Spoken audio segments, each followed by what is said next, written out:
for silver futures. In this video, we'll be going over my trade idea of the week and the day-by-day probability model.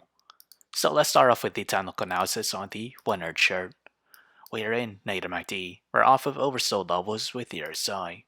With the 4 hour chart, we are in NUGT. We have yet to close above the 200 moving average, this green line at a price of $22.14. As with the daily chart, we remain in NUGT.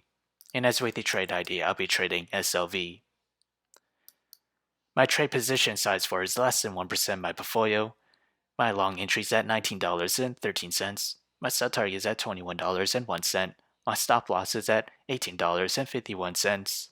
However, if I were to open a short position, my entry is at $21.57. My sell target is at $19.79. My stop loss is at $22.27. So whichever entry price were to hit first, that will be my position of the week. So how did I develop these trade ideas?